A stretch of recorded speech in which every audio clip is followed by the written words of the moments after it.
Welcome to Infidelity Truth. If you enjoy the stories on my channel, please support me by subscribing. Your support fuels my passion for storytelling, and I'm grateful for every one of you. Now let's dive into today's tale.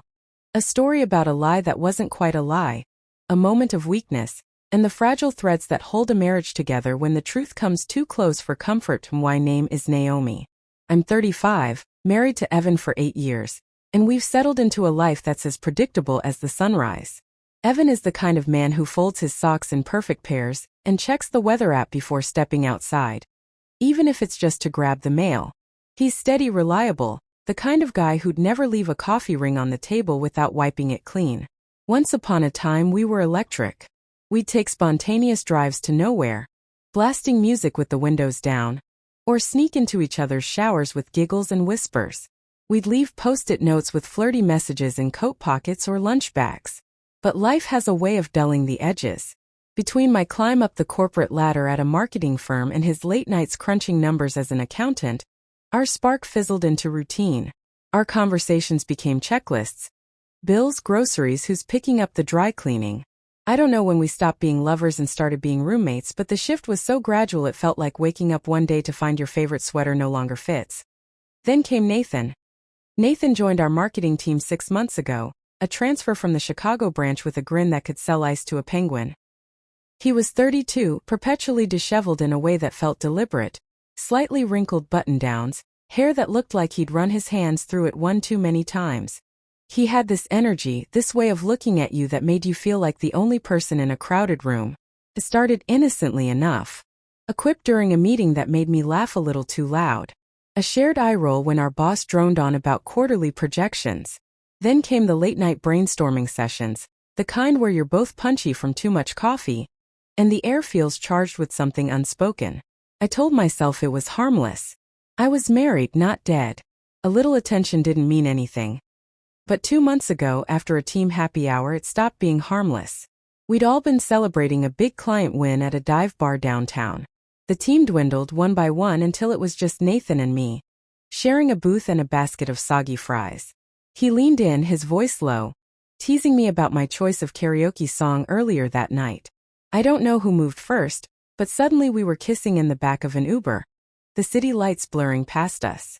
It was reckless, electric, and over in 10 seconds when I pulled away, heart pounding, muttering something about needing to get home. I told myself it was a mistake, a one-time lapse. I loved Evan.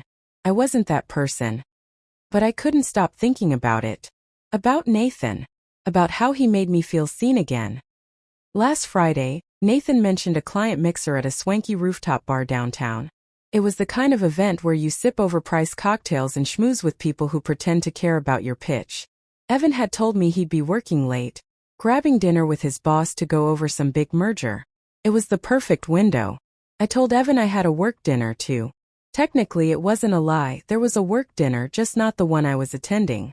I slipped into a red dress I hadn't worn since our 3rd anniversary. The kind that hugs your curves and demands attention. When I looked in the mirror, I didn't see Naomi, the wife who forgot to buy milk. I saw Naomi, the woman who could still turn heads. The rooftop was buzzing, twinkling lights, clinking glasses, the hum of small talk. Nathan was already there, leaning against the bar, looking like he belonged in a cologne ad. We found a corner table, tucked away from the crowd, and fell into our usual rhythm. Witty banter, stolen glances, the kind of chemistry that makes you forget the world exists.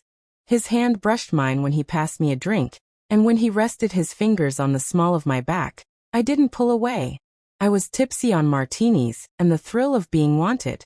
I leaned in to whisper something flirty, probably about his terrible taste in ties, when a cold prickle ran down my spine. You know that feeling? Like someone staring daggers into you? I turned my head, and my heart stopped. 2 tables away, there was Evan. My Evan, in a crisp navy blue mandarin, laughing in a way I hadn't seen in years.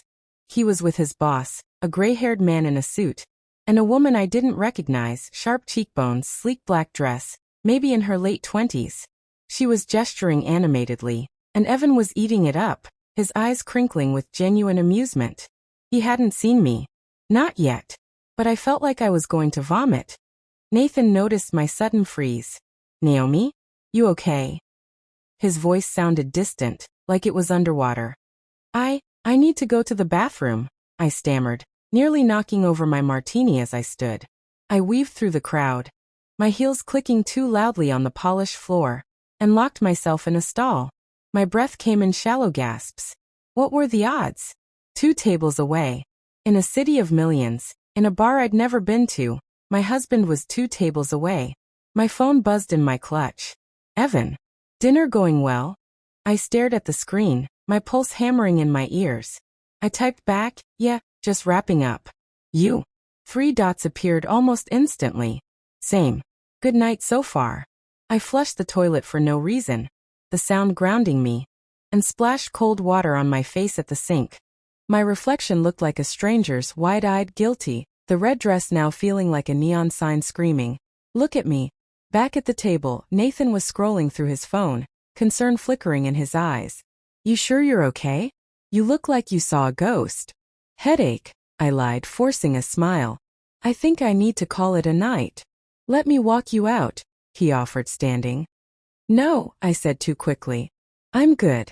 I'll text you. I grabbed my purse and slipped out a side entrance, the cool night air hitting me like a slap. I took an Uber home, staring out the window, replaying the image of Evan laughing with that woman. Was it jealousy? Guilt? Or was it the realization that I'd been so caught up in my own restlessness that I hadn't noticed his? When I got home, I kicked off my heels and stood in front of the bathroom mirror, scrubbing off my makeup until my skin was raw. I looked like someone who'd been caught even though I hadn't. Not yet. I crawled into bed, pretending to be asleep when Evan came home an hour later.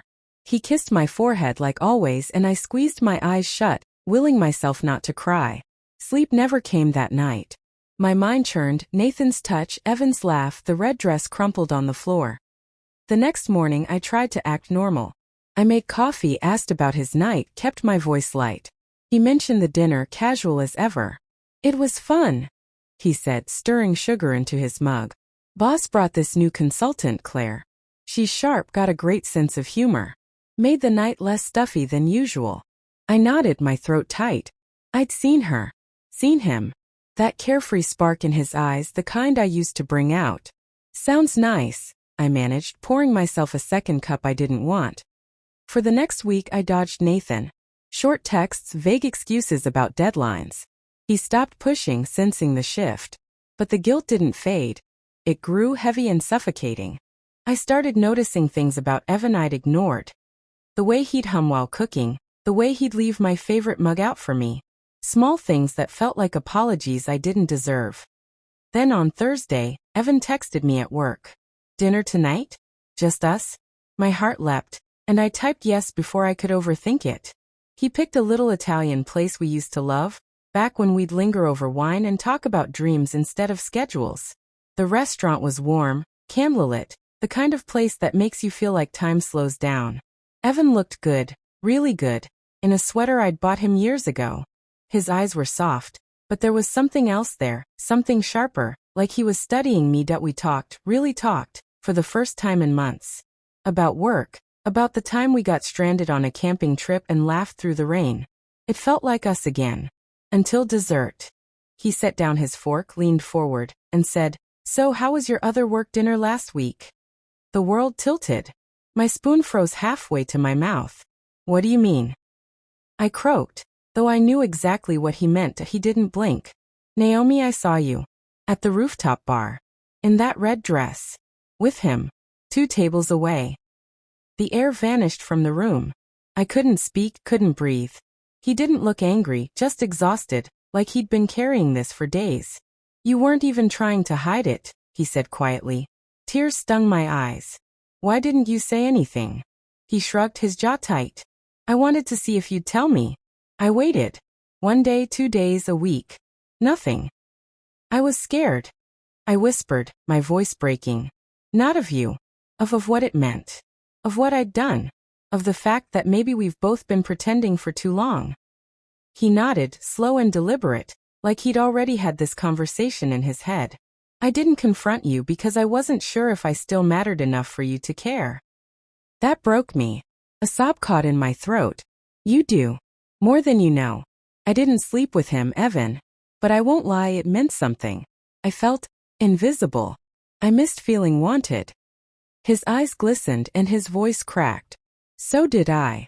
The silence stretched, heavy with everything we hadn't said in years.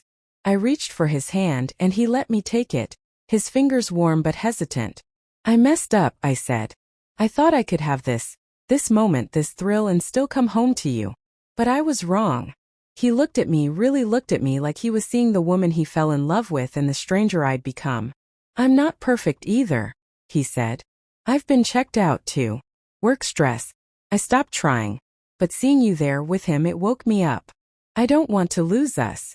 I wiped my eyes, my heart a tangled mess of relief and fear. What do we do now? I don't know, he admitted. Therapy maybe. Or just talking. Like this. But we have to stop pretending everything's fine when it's not. We sat there, raw and exposed, the candle flickering between us. For the first time in years, I felt like we were seeing each other. Not the roles we played, but the messy, flawed people underneath. I don't know if we'll make it. Marriage isn't a fairy tale. It's a choice you make every day, even when it's hard. But that night, when I lied about where I was, I thought I could control the story. I thought I could dip my toes in the thrill of something new and still keep my safe, familiar life. Life, though, has a way of sitting 2 tables away, close enough to remind you that secrets don't stay secret for long. Especially when love is watching.